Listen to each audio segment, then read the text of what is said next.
Welcome to Chapter 2. In this chapter we're discussing the Hebrews, a new view of God and the individual.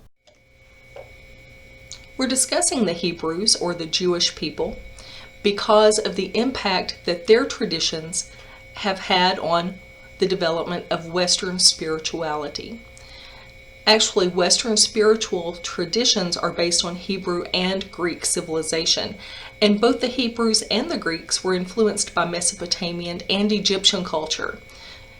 Remember, the Mesopotamians were really negative about their religion. They had some really negative feelings about the gods because the gods seemed so fickle to them. Remember, in Mesopotamian religion, the gods made you sick. The gods caused war.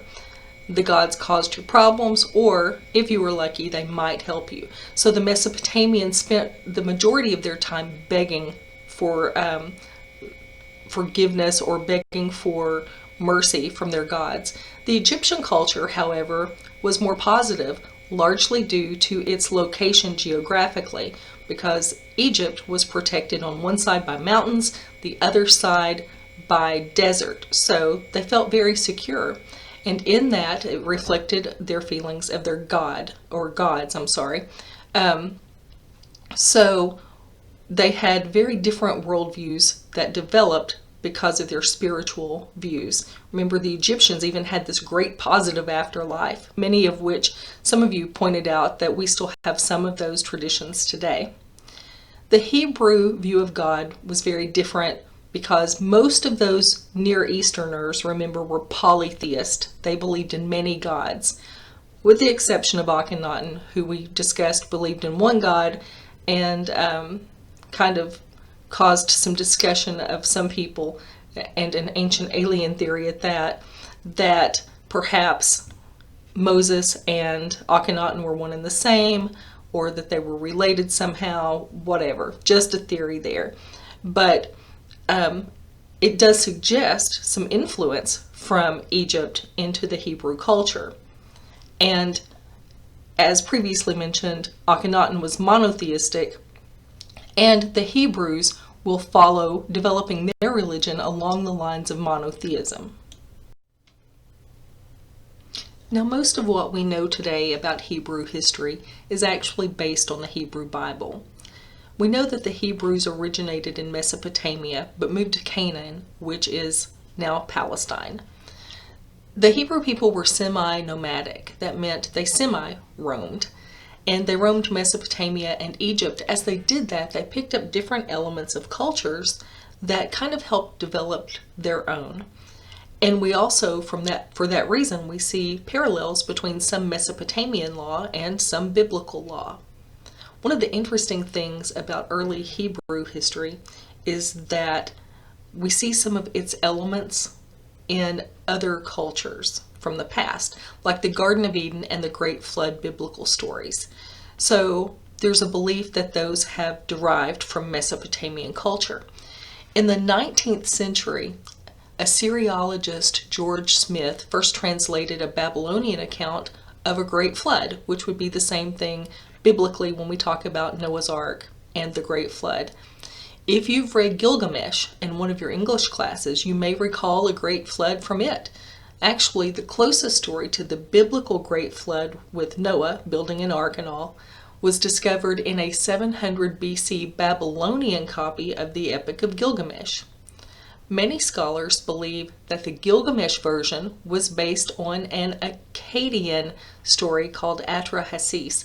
Remember, Sargon the Great was the Akkadian conqueror who held on to Sumerian culture.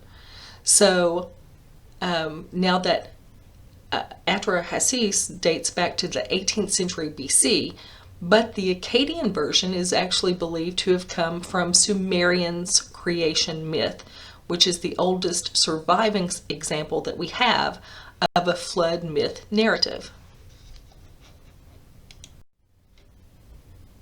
Abraham is the father of the Hebrew religion.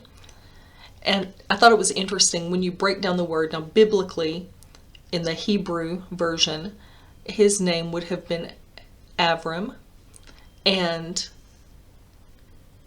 this Av, part of that means father, And then Ram means exalted, so exalted father was his name. But God called him Abraham, which would then mean father, son, exalted. So it's like God adopted him, as his son. But why did God choose Abraham? Well, we're not really sure exactly why Abraham. He was a descendant of Noah who had been obedient to God, and that's what God was looking for in this case, someone to show obedience. And the covenant that God made with Abraham was to make him the father of a great nation. He said he would bless Abraham, bless his name, and you shall be a blessing. God promised to bless those who blessed Abraham and to curse those who cursed him. And so from that promise, that covenant, the Hebrews based their entire religion. Moses arises as a prophet and messenger of God in the 13th century BC. This is who we talked about had been connected or potentially connected to Akhenaten's monotheism. Anyway, so Moses appears as a prophet in the 13th century BC. He led the Hebrews in their exodus from Egyptian slavery and rallied the group into a nation united by their belief in God, or Yahweh in Hebrew. Moses also believed that God did not create people to be his slaves. He believed that serving God was a choice, which also brings about a new kind of freedom to people who start to believe this. Because remember, the polytheists at this time are very intimidated, at least in Mesopotamian culture, by their gods. And,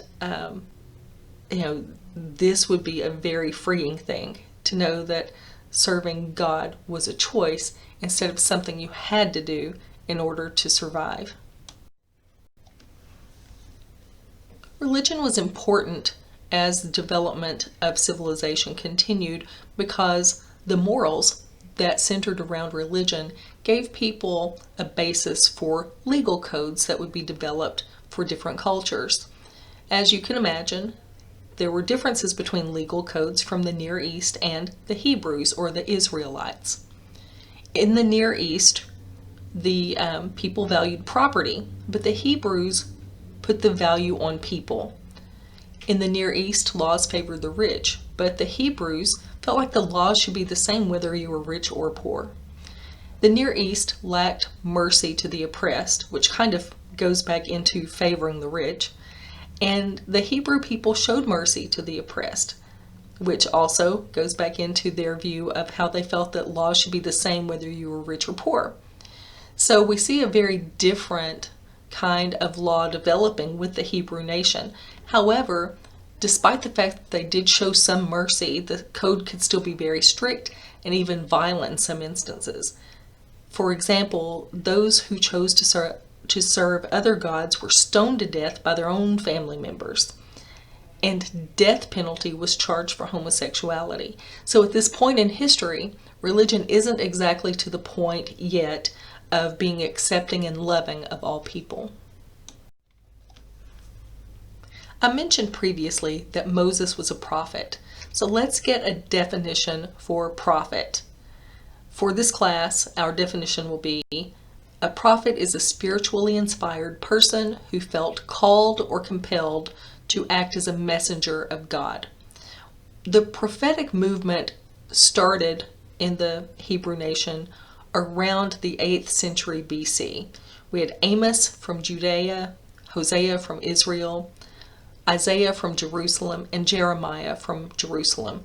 These prophets addressed social problems spiritually. So, they might address homelessness from a spiritual aspect. Maybe it's like we should help these people, that sort of thing. And through that, it propelled the insistence of God's compassion. So these prophets taught that greed and hypocrisy were bad. They taught that the purpose of worship and ritual was to instill a love of justice in humans. So, where we have some Near Easterners who were practicing the idea of worship and ritual to appease the gods, they're saying it's more important to develop a relationship and an understanding with God to develop love and justice throughout humanity. These prophets also taught that unjust acts like mistreating people or lacking compassion violated God's law and endangered social order. They denounced war unless they were fighting opponents of God, and they believed that people needed to experience God, not just go through these rituals.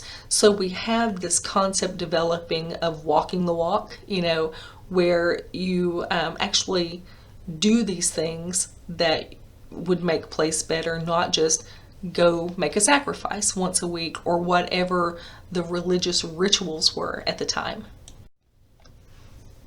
These ancient Hebrews left quite a legacy. First of all, the monotheism that they perpetuated started a process of self-discovery that had been unmatched by Near Eastern cultures. As far as the Near East goes, the only real attempt at monotheism was Akhenaten, and we know what happened there. I mean, his people after his death tried to scrub away any existence of him, and they were afraid they'd blasphemed their gods, so they were really trying to get away from it. The Hebrews really, with their push for monotheism, was unmatched in any other effort toward it. Christianity emerged from Judaism, from this ancient Hebrew development, and still today, Christianity and Judaism share some common values. The Jewish vision of world peace and social justice is the basis of Western life. Many of our laws are based on these original ideas that developed from Jewish tradition. Also, the Hebrews served as a ray of hope for people who'd been oppressed, throughout history, whether it's the Jewish people as they were being oppressed, or the slaves later in our own American history, often referred to some of their biblical stories for encouragement. And also, speaking of biblical stories, they spurred creative thought for authors and poets, and the Hebrew scriptures themselves have been important to historians and archaeologists because it's what we have from that culture at that time.